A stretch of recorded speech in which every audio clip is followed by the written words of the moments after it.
Hello and welcome to a brand new episode of the Daily Debate. My name is Ahmed Nader, and tonight we are going to focus on the Egyptian mega projects that were implemented over the past 9 or 10 years under the tenure of His Excellency President Abdel Fattah al-Sisi that will be shaping the future of the country, and more specifically according to the sustainable development of the Egyptian Plan 2030, Egypt's Sustainable Development Strategy for 2030. We will be reaping the fruits of the efforts that were implemented and executed over the past 10 years, and more specifically in the fields of infrastructure in Sinai and the new Suez Canal. We will be discussing and focusing on all those important issues for the future of the economy and development here in the country. But first of all, we will be starting straight away with the top story for today, which comes from the presidential activities of His Excellency President Abdel Fattah al-Sisi.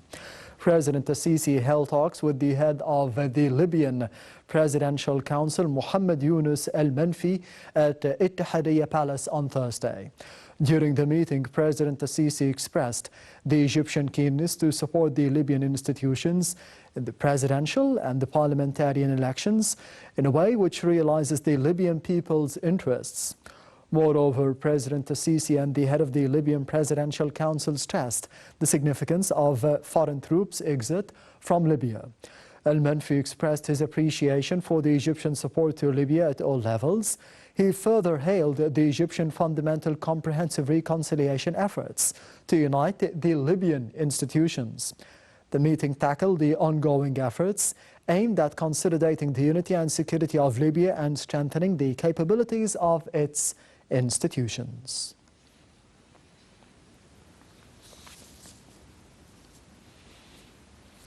And as I mentioned in the beginning and in the introduction, that we will be focusing on development and the economic strategies that will be implemented in the Sinai Peninsula for the future years, and we'll be having more details regarding such an important topic in the upcoming report. Stay tuned.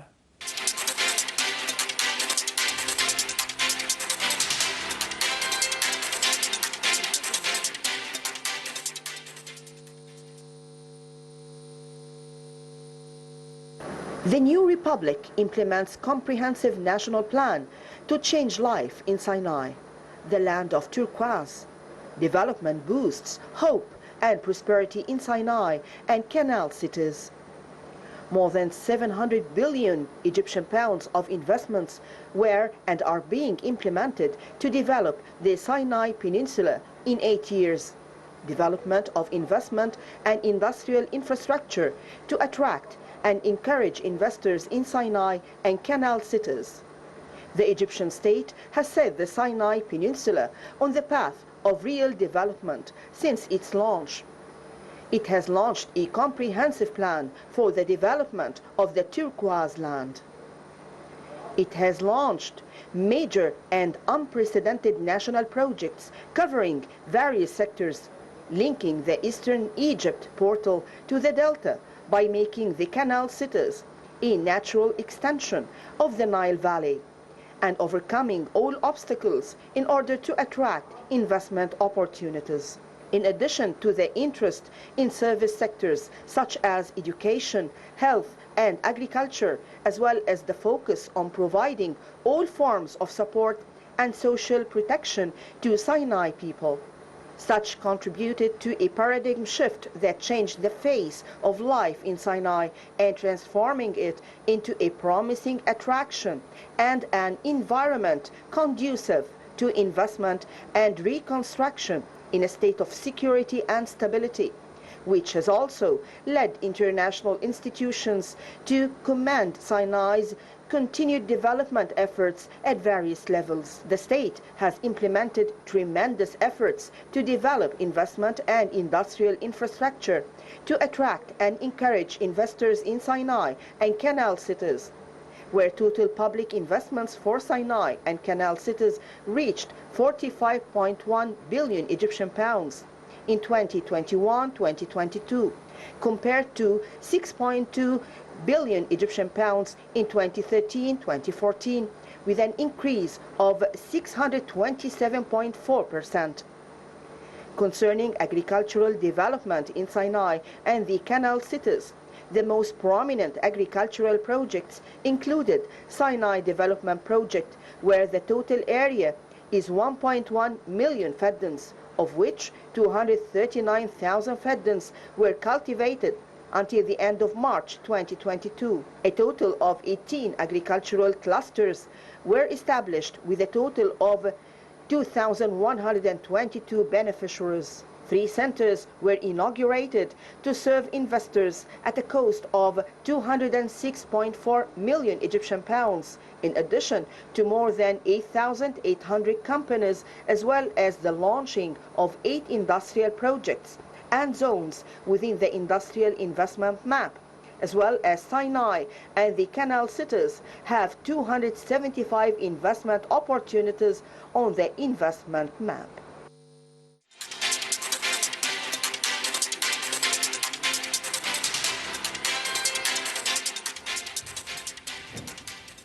Welcome back. You're still watching the Daily Debate, and I am honored to be having with me in the program for tonight for the episode Dr. Mohamed Roshdy, the economic banking expert and the lecturer at Cairo University. Thank you very much for being with us tonight. Thank you. Good evening to you and our audience.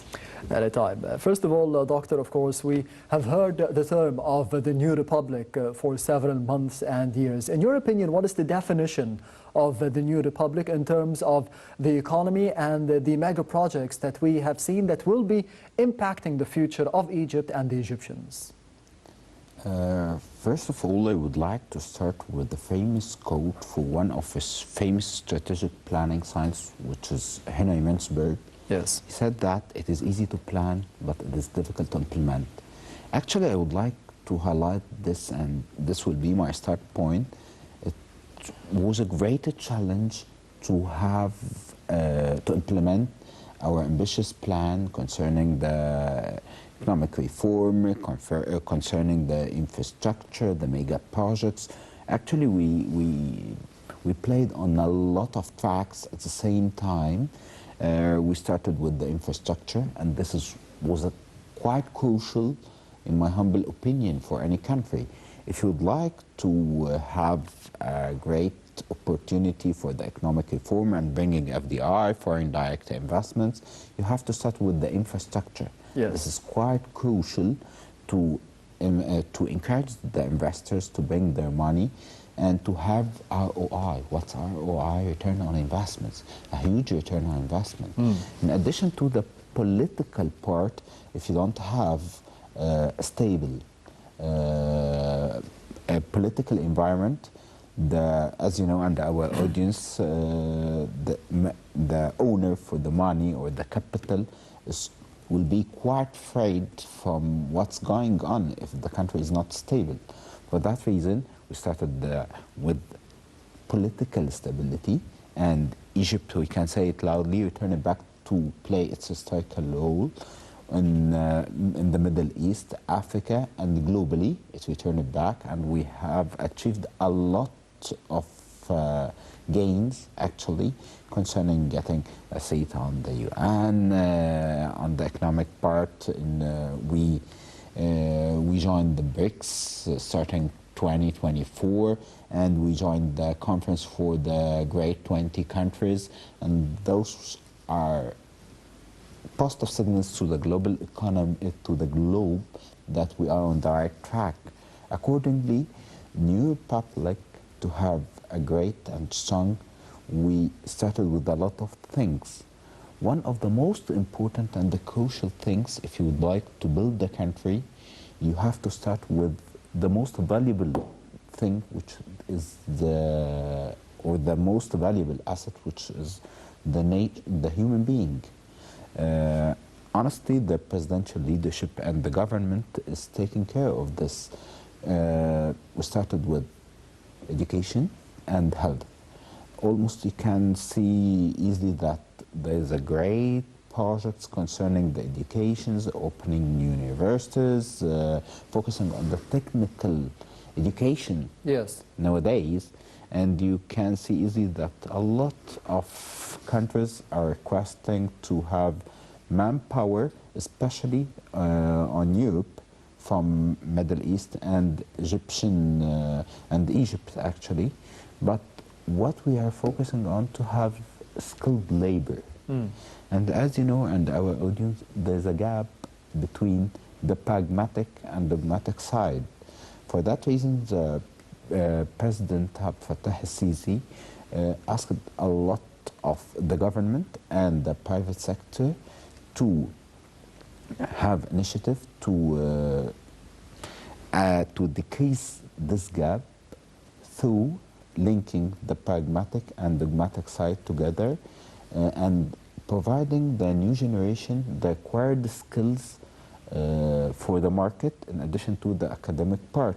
This is in terms of education. And to return back to your point, yes.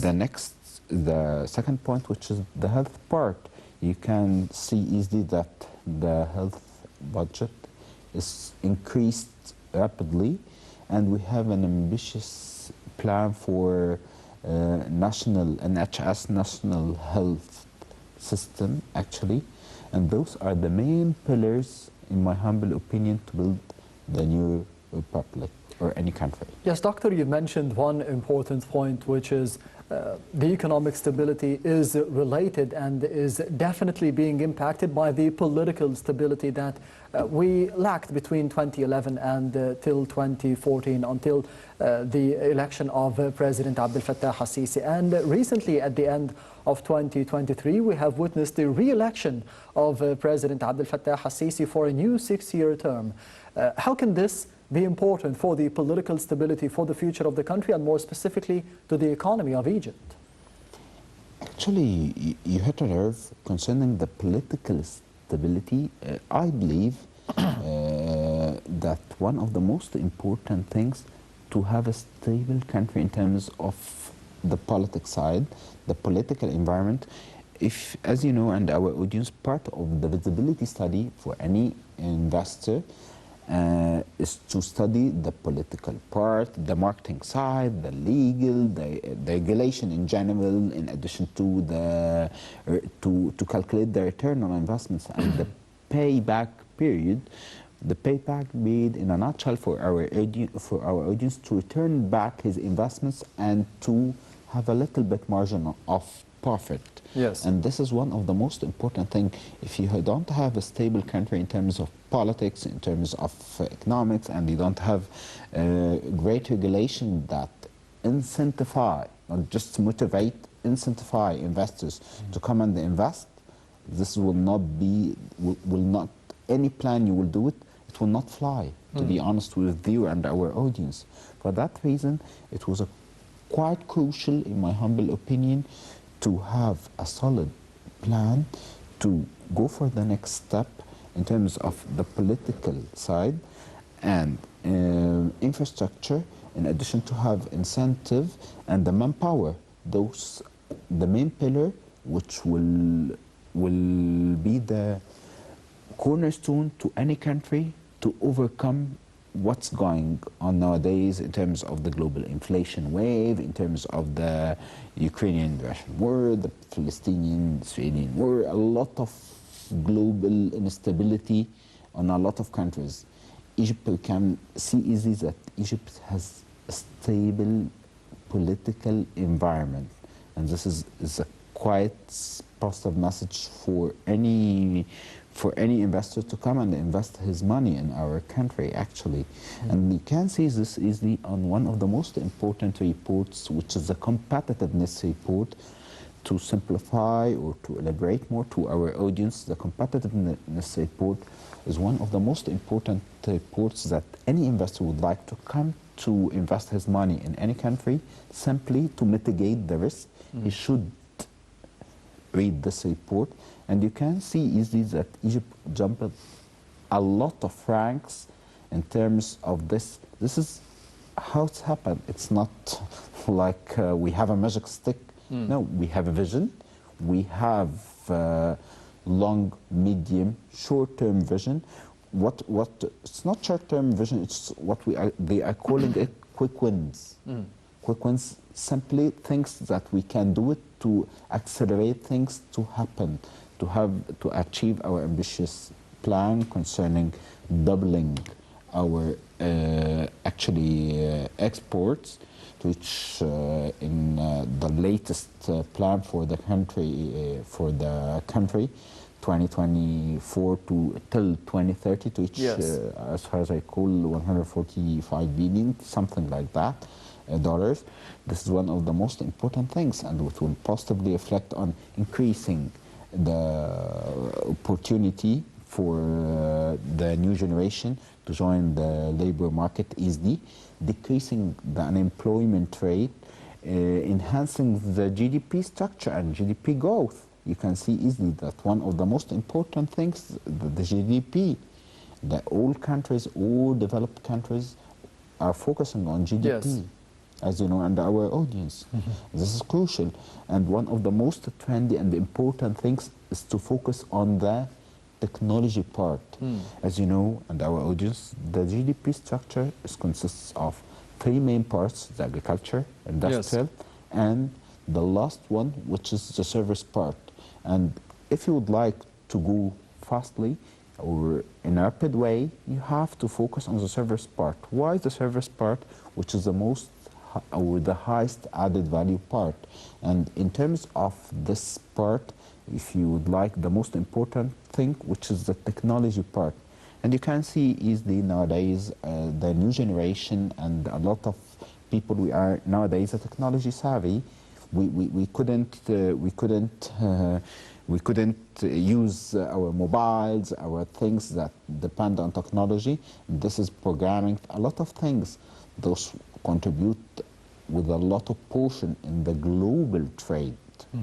Yes, Doctor, you mentioned one important economic term, which is the return on investments. For anyone who is watching Egypt from the outside, and how have we developed in terms of infrastructure, in terms of technology, in terms of the overall development of the country, do you think that it is easier for any investor to be thinking potentially to be coming here and investing and to be getting the return on investment that you have mentioned easily?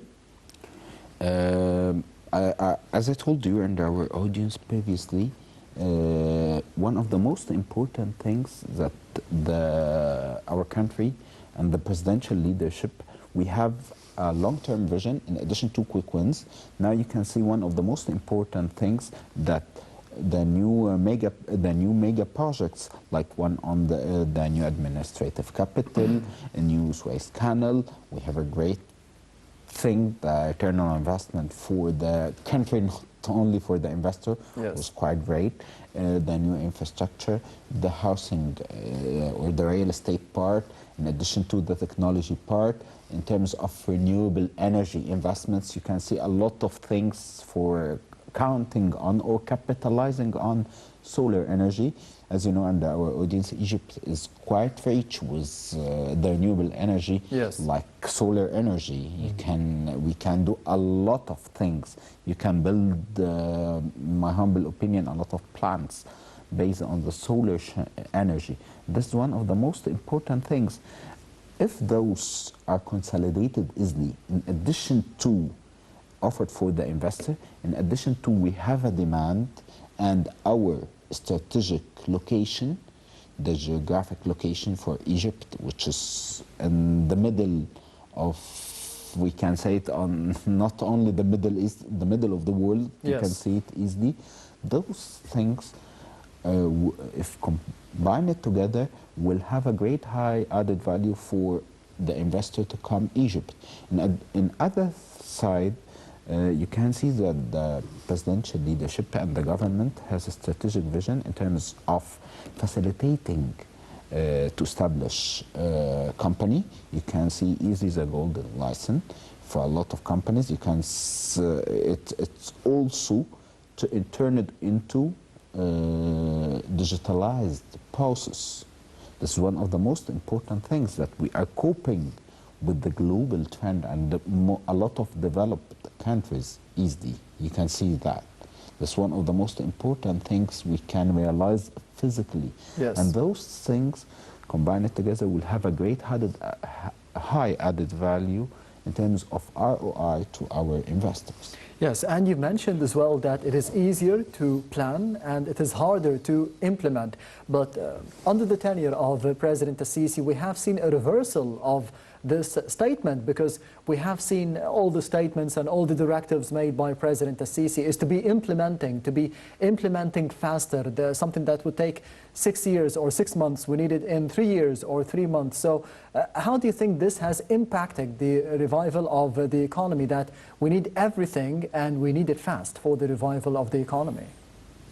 You have a great question. This is hit a nerve, which is the pace. We can summarize it with one word: the pace. The pace is quite important. And hypothetically, I would like, or metaphorically, I would like to just give an example, quick example for our audience. One of the most famous companies, international companies in terms of technology, they invested a lot of time in terms of R&D, research and development, okay? And then after that, they didn't implement fastly. They started like 1 year ago, for example, and after 6 months, as far as I recall, new company go for R&D, and they started quickly, and when they did this, they took the market share. And the other company, which took a lot of time in terms of the pace for the R&D and implementation, yes, they lost a great market share. Nowadays, if we apply this for Egypt and the presidential leadership and the government, and you can see easily the public sector and the private sector and under the umbrella of the presidential leadership are working closely with harmony. They are quite homogeneous to achieve one of the most important things to have, which aligned with our vision 2030, to have sustainable economy and to have a great development in terms of offering increasing living standards for the Egyptian citizen, creating new jobs for the new generation, especially we have a wealth or fortune, which is like 60% of our nation are youth. And this is, in my humble opinion, is a fortune. Any country, what's our assets? Yes. Our new generation. And all those things are quite important to accelerate performance, and positively will reflect on investment, reflecting on a lot of things. And in my humble opinion, Egypt is considered one of the most important in the coming decade economies globally, and you can see that one of the most important things that the BRICS invited us to this great collaboration and the great alliance in terms of economies and the booming economies or potential economies. They represent more than like 30% of the global contribution. Yes, Doctor, whenever we speak about the new republic or investing in infrastructure under the tenure of President Assisi, you always speak about the new capital, the new administrative capital, building new cities all over Egypt, new Ismailia, new Aswan, new Damietta, all of those new cities, building bridges, building tunnels linking Sinai with the other governorates as well. But we never speak, as you mentioned, about investing in technology and the financial inclusion, because you are, of course, an expert in banking. The financial inclusion that we have had over the past 6 to 7 years, how do you think this has developed the country economically, and more specifically or more generally, investing in technology in general has improved the economy or will be improving the economy for the future? I would like to divide your question into 2 parts, actually. The first one, which is concerning the financial inclusion, and second part concerning the acceleration of things in addition to the new mega projects. Yes. If I would like to start with the financial inclusion, which is something crucial for us and for a lot of countries, to be honest with you, we are not inventing the wheel. What we are doing, we are taking the best practice globally, which is the financial inclusion. We reached that our part of our economy, like more than 60% of our economy was gray economy, informal economy. This is quite hard for any country to go to go healthy, in a healthy term. And what's the key or the solution for that? The main key or the solution for that, to have a formal economy, or to merge the informal economy under the umbrella of the formal economy. How we can do that? This is in terms of the financial inclusion. You can merge between them, and how you do that? The central bank, in addition to Ministry of Finance, in addition to the government, and under the umbrella or supervision of the presidential leadership, they are doing a great harmony to implement this in terms of all payments will be through banks. All payments should be digitalized. Nowadays, the impact of this, if everything under the umbrella of the government and everything will be monitored, we have a lot of benefits. If we can say it like people in the market, cost and benefit analysis for anything. The cost, we will pay a lot in terms of infrastructure for technology, this kind of investments. But what is the benefit or the ROI for that, return on investments? Yes. Actually, the return on investments, you can see easily that first of thing, everything is monitored under the umbrella of the government. This will decrease quietly the money laundering or any informal things or illegal things. In addition to one of the most important and the crucial things, all the tax collection will be more. The tax collection actually will increase, and this will positively reflect on mega projects, education budget, health budget, and this will be positively will reflect on the nation.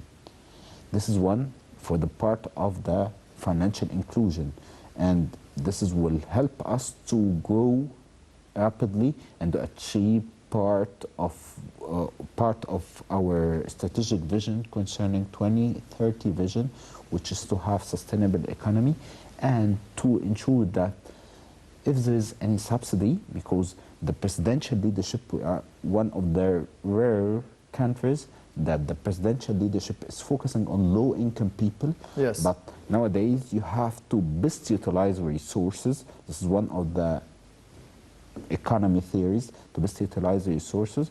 The subsidy should go for the one who need it actually. This is happened through the through Solidarity Ministry, in addition to a lot of programs like Takaful and Karama and a lot of things. Haya Karima. Haya Decent Karima, life. thank you. Yes. A lot of things. This is the first part, which is the return on investment or ROI for the financial inclusion, which positively will be booming. For the other part of your question, actually, yes, the mega projects, we have a lot of mega projects started with the new capital. This is one of the most important thing for strategic vision, and it will be boom because, you know, it will, within the coming years, the total population that will live there will be around 40 million Egyptian people in the new city, and will be, and this capital is built on the standards of the developed countries and the developed cities globally. And for Suez Canal also, and a lot of things, and the new planets and new solar energies, planets, a lot of things, as you know, and our audience. Yes, Doctor, and we will be focusing on the new Suez Canal in the upcoming report. And of course, it will be providing a prosperous future for the Egyptians and for the Egyptian economy. We'll be having more details in the upcoming report, so stay tuned.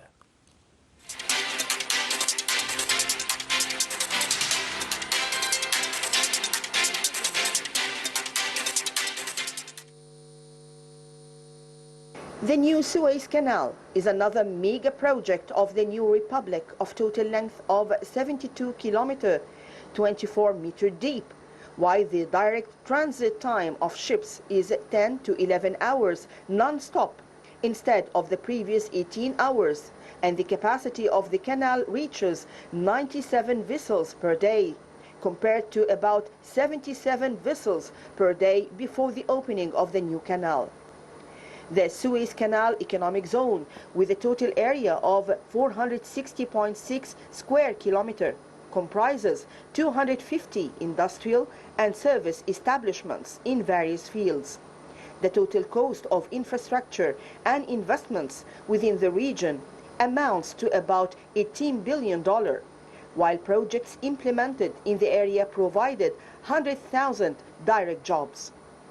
In a related context, the most prominent fish farming projects, where more than 9,900 basins were implemented within the Suez Canal Authority and Al Fairuz fish farming projects, while the cost of developing Lake Bardawil in North Sinai is 120 million Egyptian pounds, and the cost of establishing 8 villages for the fishermen is 3.5 billion Egyptian pounds. The most prominent industrial projects of the new republic include the Small Industries Complex in South Raswa, Port Said Governorate, which encompasses 118 units and costs 403 million Egyptian pounds, while the production capacity of the fish processing and packaging plant in Al-Qantara Sharq of 2,500 tons per year. The cost of raw cedar, marble and granite production plant is about 727 million Egyptian pounds, while the establishment cost of the industrial complex for marble and granite in the central region in Sinai of Jaffa amounted to 805 million Egyptian pounds, with capacity of 3 million square meters per year, as well as the production capacity of Al Arish cement plant reached 7 million tons per year. On medium, small and micro enterprises in Sinai and the canal cities, 42.5 thousand projects were funded by the Micro, Small and Medium Enterprises Development Agency at a cost of about 1.8 million Egyptian pounds. 5,428 projects were funded by the National Project for Community, Human and Local Development, Your Project, at a cost of 749 million Egyptian pounds, providing 38.4 thousand job opportunities, as well as approving the funding of 788 projects from the Local Development Fund, with a total investment of 5.5 million Egyptian pounds in North Sinai, Ismailia and Suez.